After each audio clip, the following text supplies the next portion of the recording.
bienvenue à Vie de foi et bonne année bénie. C'est une joie pour moi d'être avec vous aujourd'hui et toute cette semaine où on va parler de 5 résolutions qui peuvent changer toute votre vie. En fait, on peut vraiment changer notre vie à partir d'aujourd'hui. Vous savez, souvent, quand on est au début de l'année comme ça, les gens nous posent la question, est-ce que tu as pris une nouvelle résolution cette année? Et puis chaque année, moi, je réponds pratiquement toujours la même chose. Ma résolution, c'est de m'approcher de Dieu parce que dans le psaume 73, il est écrit « M'approcher de Dieu, c'est mon bien ». Et puis vraiment, c'est la chose la plus glorieuse qu'on peut faire, s'approcher de Dieu chaque année et puis aller de gloire en gloire dans notre consécration, dans notre vie d'intimité avec Dieu. C'est merveilleux. Mais on veut aussi parler aujourd'hui d'une façon concrète qu'on peut s'approcher de Dieu. Et on va parler en fait aujourd'hui et toute la semaine de ces résolutions qui vont nous aider à avoir une belle vie. Vous allez peut-être vous poser la question, est-ce que Dieu est concerné par la qualité de notre vie? Bien certainement, si vous considérez votre Dieu, votre Père céleste, vous pouvez aussi comprendre qu'il est vraiment concerné, il est préoccupé. Et puis, son cœur pour vous, c'est pour votre bien aussi. Comme moi, j'aime mes enfants, j'aime mes 2 filles, bien je veux toujours que mes filles puissent bien aller. Et puis, je suis convaincu que notre Père céleste veut des belles choses pour nous aussi. Mais il nous a donné une grande responsabilité en fait. Dieu ne nous contrôle pas comme des robots. Des fois, les chrétiens pensent, ah bien, Dieu est au contrôle de ma vie. Et c'est bien de le dire, si c'est vrai, OK? Si on est vraiment dans une relation avec Dieu, nous prions tous les jours, nous demandons au Seigneur pour sa direction dans notre vie, bien, gloire à Dieu, on peut dire que Dieu est au contrôle de notre vie.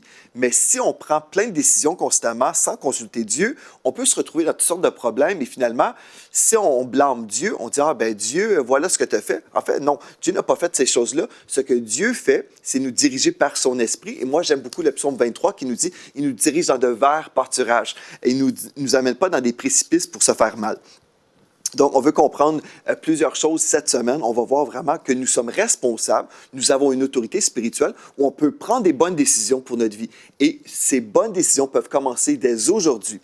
On va voir ensemble cette semaine comment gérer et maximiser notre temps au quotidien. En fait, on va parler de ça aujourd'hui, comment gérer et maximiser notre temps au quotidien, donc tous les jours.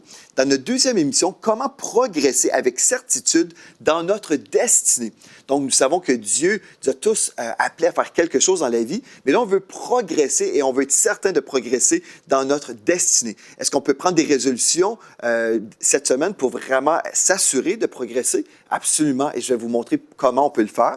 Dans notre troisième émission, comment reprendre le contrôle de notre santé. Plusieurs chrétiens sont vraiment passifs. Ils pensent, bien voilà, je suis comme je suis. Et puis, on va voir dans notre troisième émission qu'on peut faire des choses concrètes pour changer notre santé dès aujourd'hui. Et puis, dans notre quatrième émission, jeudi, on va voir comment reprendre le contrôle de nos finances. Si vous êtes épuisé de vivre ce que vous avez vécu jusqu'à présent, on va voir ensemble de façon très concrète et très pratique comment vous pouvez reprendre le contrôle de vos finances pour voir un changement. Et aujourd'hui, en tout cas dans cette émission-là, ce que je vais faire, je veux vraiment vous aider à découvrir des principes pratiques. Au-delà des principes spirituels, on peut entendre toutes sortes de bonnes choses sur le plan spirituel, mais je vais vous donner aussi des pistes que vous pouvez suivre, des choses que vous pouvez appliquer pour vous libérer des dettes. Tout ça va se passer en fait cette semaine. Et puis finalement, on va voir comment augmenter notre qualité de vie. Donc, vraiment, je crois que cette semaine peut vraiment vous aider à bien démarrer votre année où vous pouvez mettre des choses selon le cœur de Dieu. Vous pouvez mettre de l'ordre dans vos vies et vous pouvez vraiment progresser en prenant 5 résolutions que vous allez respecter au nom de Jésus. Amen. Donc, aujourd'hui, on va commencer avec un sujet fort intéressant. En fait, c'est le sujet le plus intéressant que je crois qu'on devrait étudier en parlant des résolutions. On va parler de notre temps. Pourquoi on va parler de notre temps? Bien, une des raisons, c'est que chaque jour, en fait, c'est vraiment un don de Dieu. Dieu nous a fait un don d'une journée, amen, et puis on doit soit gaspiller cette journée-là ou l'investir pour le royaume de Dieu et l'investir pour l'éternité. Donc, nous sommes vraiment les gérants de notre temps. Si vous dites, bien non, c'est pas vraiment vrai, Pasteur Joël, moi, je dois travailler 8 heures dans telle entreprise et puis voilà, mon temps appartient à telle compagnie. Bien, non, ça, c'est la mauvaise façon de voir les choses. On devrait vivre pour Dieu. Mon juste vivra par la foi et mon juste certainement vit pour Dieu, n'est-ce pas? Donc, on va vivre pour Dieu, on ne vivra pas pour l'homme ou pour l'argent, on va vivre pour Dieu. Donc, si on vit pour Dieu, on devrait comprendre que toute notre vie, tout notre temps appartient à Dieu. Et si nous sommes dans un travail séculier ou un travail même ministériel, peu importe ce qu'on fait, on fait ce que nous faisons aujourd'hui parce que nous répondons à l'appel de Dieu sur notre vie. Donc, comment gérer et maximiser votre temps au quotidien? Bien, on va revenir à la parole de Dieu, comme on fait toujours à l'émission Vie de foi, dans Matthieu chapitre 6 et au verset 33. Il est écrit, « Cherchez premièrement le royaume de Dieu et la justice de Dieu, et toutes ces choses, en parlant des choses matérielles, toutes ces choses vous seront données par-dessus. » Donc, la première chose qu'on devrait comprendre, c'est que dans ma vie, si je veux avoir de bonnes priorités, si je veux bien gérer mon temps, je dois passer Dieu en priorité numéro un. OK? Donc, dans la Bible du Sommeur, dans le même texte, Matthieu 6, 33, il est écrit « Faites donc du royaume de Dieu et de ce qui est juste à ses yeux votre préoccupation première. » J'aime vraiment la façon que la Bible du Sommeur traduit ce texte-là, parce que souvent on parle, bien, je suis occupé, je dois faire ceci, je dois faire cela. Mais Dieu nous dit dans sa parole, Matthieu 6, 33, « Faites donc du royaume de Dieu et de sa justice votre préoccupation première, et toutes ces choses vous seront données en plus. » Donc, on parle d'une occupation, les choses qu'on va faire, les choses qui vont occuper notre temps. Donc, si je ne veux pas simplement lire le texte ou croire le texte et dire oui, c'est une bonne idée, on devrait faire ça, on devrait chercher le Seigneur Dieu dans notre vie, oui, on devrait chercher premièrement le royaume et la justice de Dieu, oui, oui, oui, c'est très bien. Si je veux vraiment m'arrêter et dire, OK, aujourd'hui même, concrètement, là, comment est-ce que je peux vraiment répondre à l'appel de Dieu, comment est-ce que je puisse vraiment obéir à ce que Dieu dit? Parce que plusieurs chrétiens passent leur temps à lire la Bible, entendre des prédications, et on dit oui, oui, c'est vrai, c'est bon, c'est bien. Mais si je veux vraiment répondre à l'appel de Dieu sur ma vie, je dois appliquer, je dois vraiment m'assurer que je réponds à l'appel de Dieu à ce niveau-là. Donc, le texte me dit que le royaume de Dieu et la justice, ou ce qui est juste à ses yeux, soit ma préoccupation première. Donc, en me réveillant le matin, je devrais chercher Dieu premièrement. Et aujourd'hui, dans cette émission, c'est vraiment super. On va parler de notre matin, de chaque matin de nos vies. Et je vais vraiment commencer à me mêler de vos affaires, en fait. Je vais vous aider à vraiment repenser votre vie. À partir de cette émission, vous pouvez vraiment révolutionner votre vie. Je vais vous partager un petit peu mon témoignage. Moi, ce que je fais, je me réveille vers 5 heures du matin chaque jour, des fois 4h30, des fois 5h30, mais en moyenne, je me réveille sans un cadran même, je me réveille vers 5 heures du matin. Je vais passer du temps de 5 heures à environ 6h30, je vais passer du temps dans la prière, et puis donc environ 1 heure, 1h30 dans la prière le matin. Ensuite, je vais partir, je vais prendre ma voiture et puis je vais me rendre à l'église où on a une réunion de prière qui dure de 7h à 8h le matin. Donc, dans ma voiture, ce que je fais, je vais écouter des prédications, je vais écouter des CD d'enseignement, et puis ça me prend environ une vingtaine de minutes pour me rendre à l'église. Donc, j'écoute des prédications, 20 minutes pour y aller, et là, quand je reviens dans ma ville où j'habite, bien là, j'écoute encore la suite de la prédication, par exemple, et là, j'arrive au gym, dans la salle de sport. Et puis, je vais passer du temps, là, en prenant soin de mon corps physique, parce que Dieu veut qu'on soit en santé, n'est-ce pas? Donc, si Dieu veut que je sois en santé, mais je ne fais rien pour m'entretenir, bien c'est certain que ce n'est pas la meilleure chose. Donc, ce que je fais, je me réveille vers 5 heures, je prie environ 1 heure, 1h30. Ensuite, je m'en vais à l'église.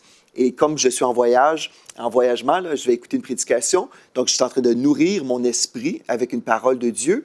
Là, je vais aller prier pendant 1 heure à l'église. Je vais prier pour les besoins de l'église avec les frères et les sœurs qui sont là. On va intercéder pour MCI TV, par exemple. On va prier pour les ministères de l'église. Donc, tous les jours, on va faire ça ensemble. On va prier.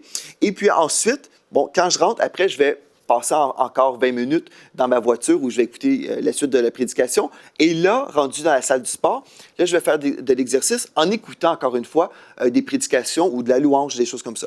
Donc, pendant plusieurs heures le matin, j'ai décidé que j'étais pour chercher Dieu premièrement. Je vous partage tout ça pour vous montrer comment vous pouvez faire la même chose. C'est facile.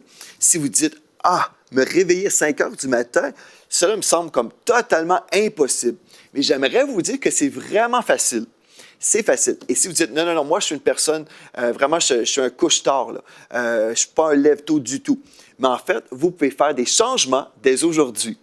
Vous dites, mais comment faire? Pour moi, ça me semble impossible de me réveiller aussitôt.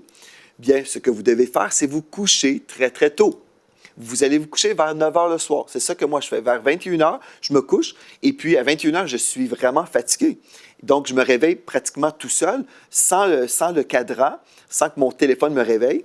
Vraiment, je me réveille comme ça parce que j'ai dormi suffisamment d'heures. Et si vous rentrez dans une routine aussi comme ça, vous allez en fait racheter le temps. Comme il est écrit dans Éphésiens 5,16, il est écrit « racheter le temps ». Parce que vos heures les plus productives sont le matin. Et je vais vous prouver bibliquement pourquoi je vous dis tout ça, là. Mais je vais vous montrer bibliquement. Mais juste avant, je vais vous expliquer en fait que vos heures les plus productives, en fait, ce sont vraiment les heures du matin. Et pourquoi je suis convaincu de ça? Bien, imaginez, si vous vous réveillez, admettons, vers 8 heures le matin, vous vous préparez, admettons, vous devez rentrer au travail à 9 heures. Bon, vous n'avez peut-être pas vraiment eu le temps de prier et chercher la face de Dieu, donc vous n'avez pas respecté Matthieu 6,33 qui dit « Faites donc du royaume de Dieu et de ce qui est juste à ses yeux votre préoccupation première. » Non, vous avez peut-être passé votre douche avant le temps de prière même avant votre temps de lecture de la parole de Dieu. Donc, votre temps de consécration envers le Seigneur, vous n'avez pas investi ce temps-là parce que vous êtes fatigué. OK, donc vous vous réveillez vers 8 heures, vous rentrez travailler vers 9 heures, vous êtes vraiment à la course, vous vous douchez rapidement, vous mangez peut-être rapidement aussi, et puis là, vous rentrez au travail peut-être un peu stressé parce que vous avez dû courir. Bref, je suis en train de vous peindre un tableau de la vie de plusieurs chrétiens. Mais ce n'est pas la meilleure vie que Dieu en réserve pour nous. Donc, admettons, vous dites, oui, mais c'est impossible pour moi de me réveiller plus tôt. Pourquoi? Bien, probablement parce que quand vous êtes rentré à la maison, après votre journée de travail, vous étiez épuisé. Vous n'aviez pas le goût de lire votre Bible, vous n'aviez pas le désir de passer du temps avec Dieu, vous étiez juste épuisé. Et qu'est-ce que vous voulez faire? Bon, vous voulez certainement manger, donc prendre le souper, et peut-être vous voulez juste vraiment relaxer. Et qu'est-ce qu'on fait quand on relaxe? On va écouter la télévision. On va visionner des films ou on va peut-être écouter EMCI TV. Alléluia. Mais pour plusieurs personnes, en soirée, les gens sont vraiment, comme on dit au Québec, brûlés. Ils sont vraiment épuisés. Ils ne veulent rien faire. Donc, vous passez quelques heures où vous êtes épuisé, où vous investissez votre temps dans des choses, peut-être les réseaux sociaux, la télévision. Bref, vous êtes en train de juste relaxer. Et vous dites, vous passez peut-être 2-3 heures par jour, peut-être 4 heures par jour à relaxer. En fait, ce sont des heures que Dieu vous avait données, que vous avez investies dans le divertissement. Est-ce que c'est mal d'écouter un film? Non, ce n'est pas mal d'écouter un film. Mais vous avez passé des heures et vous avez investi du temps dans quelque chose qui ne sert à rien dans votre vie, autre que relaxer. Mais là, si vous inversez les choses, vous dites, non, moi, je ne vais pas passer 3-4 heures par jour à me divertir en relaxant, mais je vais aller me coucher très, très tôt. Je vais me coucher très, très tôt, vers 9 heures, et puis là, je me réveille vers 5 heures, pendant que le restant de la planète dort. Les gens sont en train de dormir, ils ne vous enverront pas de textos, vous ne serez pas dérangé avec des appels ou avec des courriels. Vous allez avoir 1 heure et demie à prier, chercher la face de Dieu.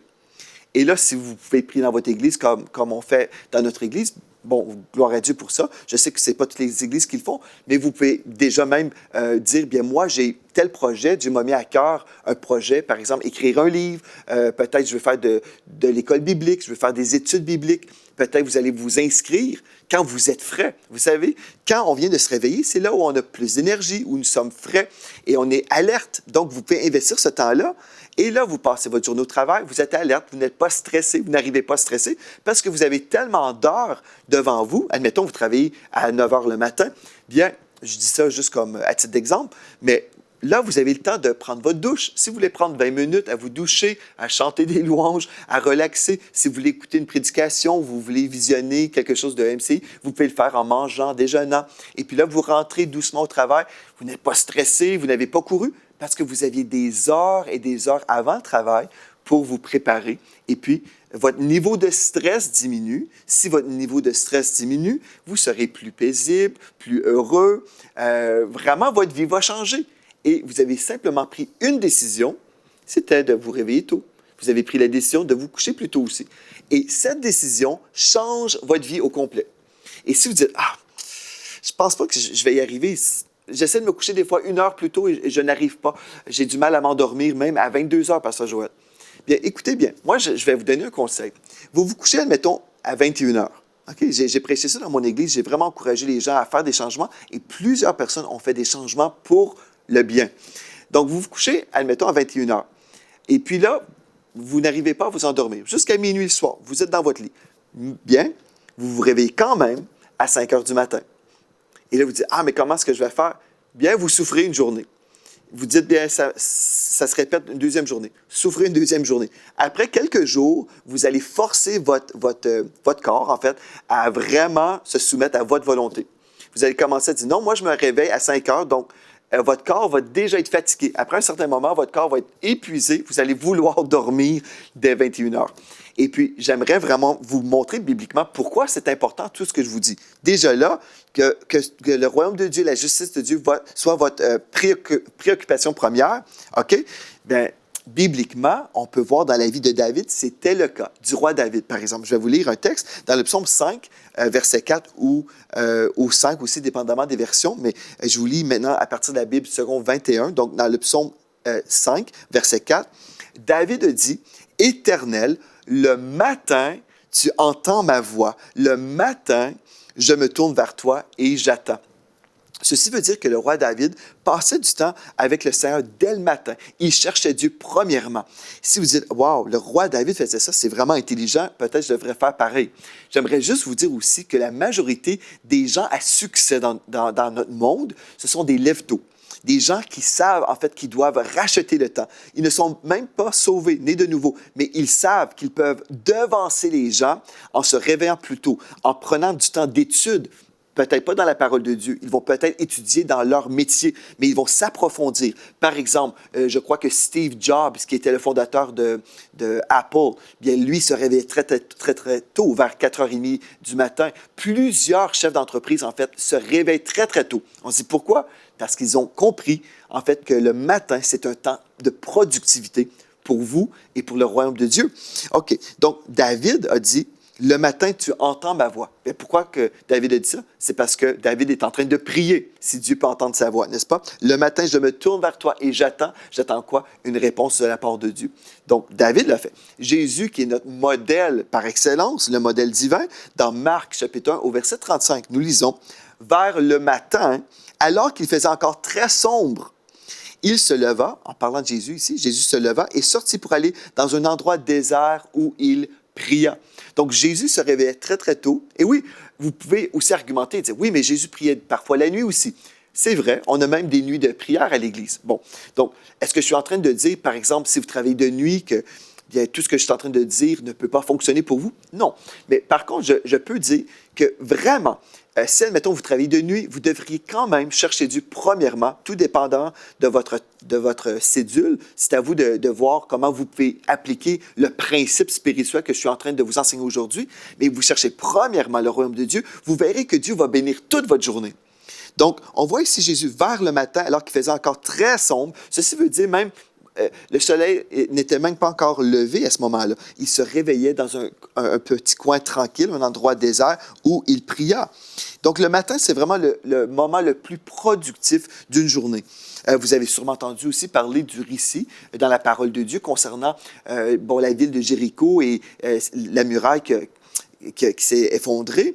Bien, dans Josué chapitre 3, verset 1, il y a des choses qu'on ne remarque pas forcément en lisant la Bible, mais vous verrez dans Josué chapitre 3, verset 1, concernant le passage miraculeux du Jourdain à pied sec, il est écrit « S'étant levé de bon matin, s'étant levé de bon matin, Josué partit de Sittim avec tous les Israélites.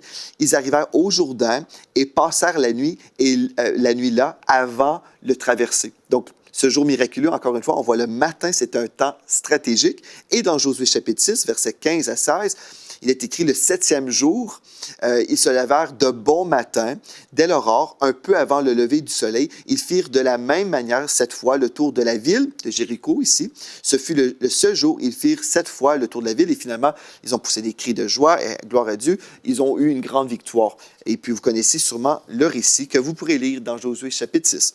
Mais tout ça pour vous dire, on a David, on a Jésus et on a aussi Josué, où on peut voir des modèles bibliques et puis je pourrais continuer à vous donner d'autres exemples bibliques.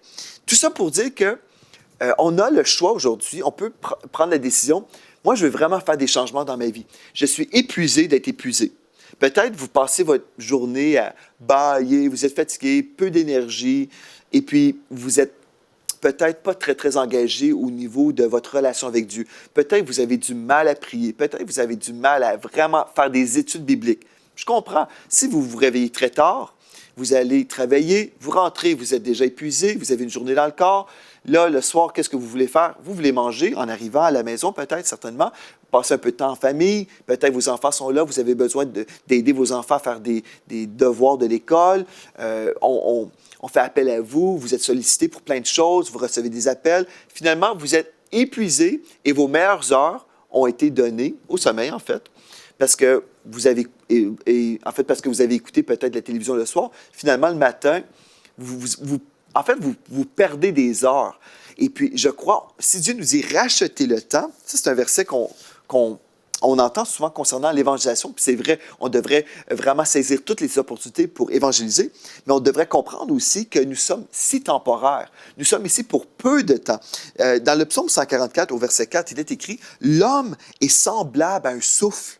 Ses jours sont comme l'ombre qui passe. » Et dans Jacques 4, 14, il est écrit « Qu'est-ce que votre vie? Vous êtes une vapeur. Vous êtes une vapeur qui paraît pour un peu de temps et qui ensuite disparaît. » Donc, si vous êtes ici, vous êtes conscient que vous êtes ici pour peu de temps, allez-vous passer une grande partie de votre temps à simplement relaxer ou voulez-vous bénéficier de ces heures-là et passer des heures à faire ce que vous voulez faire? Si vous dites « Ah oui, c'est vrai, je n'ai jamais pensé à ça. » Ben oui, souvent, en fait, si je vous donnais le choix, là, je vous disais, vous avez 24 heures par jour et c'est votre réalité. Dieu nous donne le choix. Mais si je vous disais, ben voilà, vous pouvez écouter dans votre journée 3 heures de télévision ou 3 heures dans la présence de Dieu où vous vivez des choses merveilleuses, où le Saint-Esprit vous révèle sa parole, le Saint-Esprit vous donne des consignes pour votre vie, vous avez des stratégies de Dieu, au lieu de prendre toujours des détours dans la fatigue et puis avec toutes sortes de mauvaises décisions, vous êtes si alerte spirituellement, vous prenez des bonnes décisions. Gloire à Dieu. Je pense que vous pourriez peut-être dire, je vais mettre le film de côté et je vais mettre Dieu en priorité dans ma vie. N'est-ce pas intéressant? Si vous dites, ben moi, j'ai ma routine, Pasteur Joël, ça fait des années que je suis comme ça, changez votre routine. Si elle n'est pas sage, changez votre routine. Gloire à Dieu, il est écrit, réveille-toi, toi qui dors. Relève-toi d'entre les morts, n'est-ce pas? Amen. Donc, vous pouvez vous lever tôt. Et je sais, ce texte-là concerne un réveil spirituel, mais le réveil spirituel peut commencer aussi avec un réveil physique. OK. Si vous dites, mais quels sont les avantages vraiment de se lever très, très tôt? Bien, premièrement, j'aimerais vous dire que vous allez discipliner dans votre vie. Donc, le lève tôt, ce qu'il va vivre, il va choisir de se réveiller quand la majorité des gens dorment encore. Donc, la majorité des gens sont en train de dormir.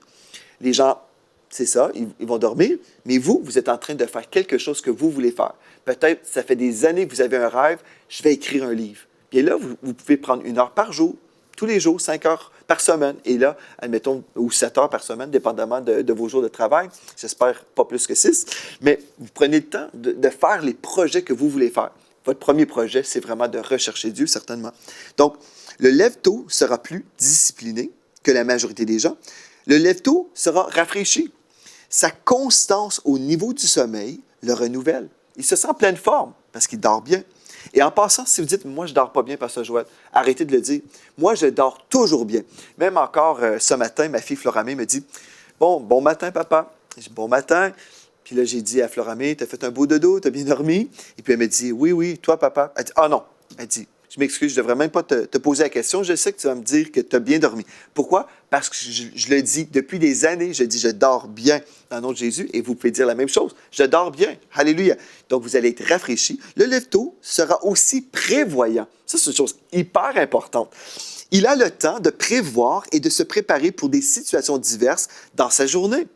Vous savez, il y a des gens qui sont toujours pris avec des surprises. C'est comme « Ah, je n'avais pas pensé à telle chose. » Mais en fait, si vous prenez le temps de prier, le matin, le Seigneur va vous dire, il va vous révéler des choses à l'avance. Il peut vous dire, tu vois telle personne dans l'Église ou telle personne dans la compagnie va avoir tel besoin. Déjà, le Saint-Esprit va commencer à vous parler. Il va vous ramener aussi à la mémoire des situations que vous devez gérer. Donc, vous pouvez prendre le temps. Et là, vous allez même avoir votre calendrier devant vous, votre agenda. Et vous allez réaliser, j'ai 3 rendez-vous aujourd'hui, c'est trop en fait. Je vais peut-être devoir changer et repousser à plus tard tel rendez-vous. Vous prenez le contrôle de votre vie à ce moment-là. Vous dites, non, non, non, moi, je ne vais pas juste courir après le temps et puis toujours être épuisé et dire, je n'ai pas le temps, je n'ai pas le temps. Non, vous avez 24 heures par jour comme j'ai 24 heures par jour. Donc, vous devez prendre le temps pour juste évaluer vos heures et dire, aujourd'hui, est-ce que c'est trop? Est-ce que je me demande trop là, en ce moment? 4 rendez-vous, 5 rendez-vous, c'est trop pour moi aujourd'hui. Donc, je vais prendre le temps de prévoir et de préparer mes journées. Ça, c'est super important. Je vais être moins stressé, je l'ai déjà mentionné, mais le lève-tôt a pris le temps de se doucher, manger calmement, sans courir. Il prend son temps. Alléluia, c'est merveilleux de ne pas courir. Il est inspiré aussi. Ayant lu sa parole très tôt, il commence sa journée avec la nourriture spirituelle qui l'inspirera toute la journée. Il a passé du bon temps dans la présence de Dieu. Gloire à Dieu, c'est merveilleux. Vraiment, j'aimerais ça vous encourager. J'aimerais ça vous encourager, comme vous allez prendre du temps avec Dieu cette année, comme jamais auparavant, vous pourrez prendre une décision et maintenant, je vais vous lancer un défi. Vous pouvez mettre à l'écran l'image du club que je viens de démarrer, un club qui s'appelle le club de méditation et de mémorisation biblique. Écrivez-moi aujourd'hui si vous aimeriez faire partie de mon club. Parce que le matin, quand vous vous réveillez, ce que vous pouvez faire, c'est méditer la parole de Dieu et vraiment, vous allez vivre une vie remplie d'inspiration. Remarquez, dans Josué 1,8, il est écrit que ce livre de la loi ne s'éloigne point de ta bouche. Médite-le jour et nuit pour agir fidèlement selon tout ce qui est écrit, car c'est alors que tu auras du succès dans tes entreprises, c'est alors que tu réussiras. Donc, si vous prenez le temps, vous déposez la parole de Dieu en vous, vous méditez la parole de Dieu, vous la mémorisez, là, vous allez vraiment être une personne de réussite, selon Josué, chapitre 1, verset 8. Mais écrivez-moi, dites-moi, je veux faire partie de ton club, Pasteur Joël. Oui, je vais vraiment mémoriser un verset par mois. En fait, c'est ça. Je vous propose la mémorisation d'un verset ou d'un passage que j'envoie à toute notre liste d'envoi. J'envoie ça à tous ceux qui disent, moi, je veux faire partie de ton club. C'est simple, c'est gratuit. Et ça me fait un plaisir d'encourager toute la francophonie à méditer la parole avec moi. On la dépose en nous et puis on va de gloire en gloire. Donc, il y a des choses vraiment très pratiques qu'on peut faire pour changer notre vie, pour être rempli d'énergie, rempli de foi, rempli de la présence de Dieu. Mais allez-vous prendre la résolution de chercher premièrement, littéralement, le royaume de Dieu dès demain matin? J'espère que votre réponse est oui. Et à demain. Merci d'avoir été là et soyez richement bénis.